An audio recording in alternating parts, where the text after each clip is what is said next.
Guys, एक बार भारत के 4 नामचीन लोग मोदी जी, रागा जी, अंबानी जी और धोनी जी एक छोटी सी बच्ची के साथ प्लेन में सफर कर रहे थे। पर जैसे ही प्लेन ने उड़ान भरी, थोड़ी देर बाद ही प्लेन के इंजन में आग लग गई। इंजन को जलता देख सब घबरा गए और पैराशूट ढूंढने लगे, लेकिन प्लेन में सिर्फ 4 ही पैराशूट मौजूद थे और लोग थे 5। सबसे पहले अंबानी जी ने कहा कि मैं तो बहुत बड़ा बिजनेसमैन हूँ, इसलिए मेरी देश को सबसे ज्यादा जरूरत है, और वो पैराशूट लेके प्लेन से कूद गए। इसके बाद धोनी की बारी आई। उन्होंने कहा कि मैं सबसे बड़ा क्रिकेटर हूँ, मेरे फैंस को मेरी बहुत ज्यादा जरूरत है, और वो भी पैराशूट लेके कूद गए। बाद में रागा जी ने कहा कि मैं भी एक बहुत बड़ा नेता हूँ और मेरी भी देश को सबसे ज्यादा जरूरत है, इसलिए पैराशूट लेके वो भी कूद गए। अब प्लेन में सिर्फ छोटी बच्ची और मोदी जी ही मौजूद थे। ऐसे में मोदी जी ने बच्ची से कहा कि बेटी, तुम भारत का भविष्य हो, तुम पैराशूट ले लो और कूद जाओ। इस पर लड़की बोली कि मोदी जी, यहाँ तो 2 पैराशूट बचे हैं, क्योंकि रागा जी मेरा स्कूल बैग लेकर कूद गए। खत्म, बाय बाय, टाटा, गया।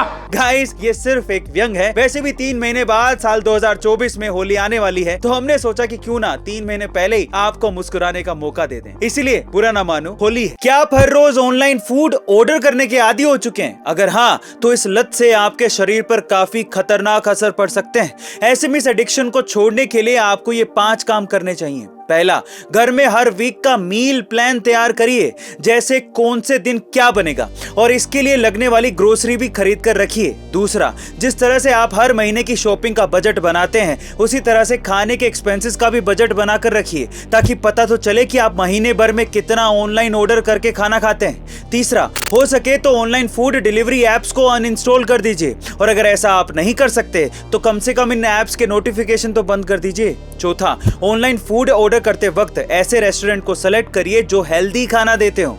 5वां और आखिरी, हमेशा खाना खाते वक्त खाने की तरफ ध्यान देकर खाना खाइए, और खाना खाते समय दूसरा कोई भी काम मत करिए। अब इन सभी कामों से आपके अंदर बार बार ऑनलाइन फूड ऑर्डर करने की इच्छा बंद हो जाएगी। चलिए, आज आपको विज्ञान का जादू सिखाते हैं, जिससे आप किसी को भी इंप्रेस कर सकते हो। देखिए, अगर आपको किसी चाय के कप में पीछे से छेद करने को मैं कहूँ, तो क्या आप कर पाओगे? और वो भी उसे बिना तोड़े? नहीं ना। लेकिन इसका एक तरीका सिखाता हूँ। देखिए, जब भी हम किसी कप में छेद करने की कोशिश करेंगे, तो वो कप एकदम से टूट के टुकड़ों में बिखर जाएगा, और ऐसा करते वक्त आप चोटिल भी हो सकते हो। टाटा, गुड बाय, गया। लेकिन उसी कप को अगर आप पानी में डुबो के उसमें छेद करने की कोशिश करेंगे, तो बड़ी आसानी से छेद हो जाएगा, और इसे विज्ञान की भाषा में रिबाइंडर इफेक्ट कहते हैं। अब ऐसा इसलिए होता है क्योंकि पानी की वजह से कप की हार्डनेस और डक्टिलिटी कम हो जाती है। साथ ही पानी शॉक ऑब्जर्व करके उसे टूटने नहीं देता। इसे विज्ञान का जादू कहते हैं। क्या इसके पहले तक ये विज्ञान का जादू आपको पता था? और अगर नहीं तो कमेंट सेक्शन में जरूर लिखेगा।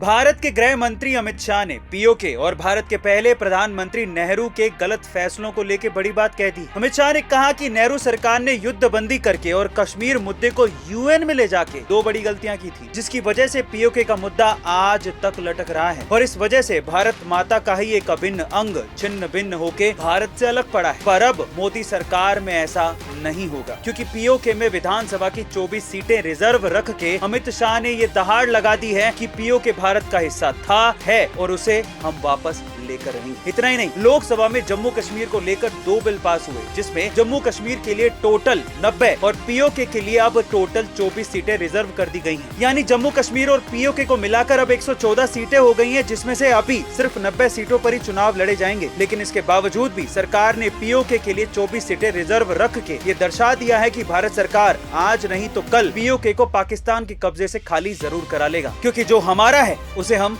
नहीं छोड़ेंगे। आपका इसके बारे में क्या ख्याल है? कमेंट सेक्शन में जरूर लिखिएगा।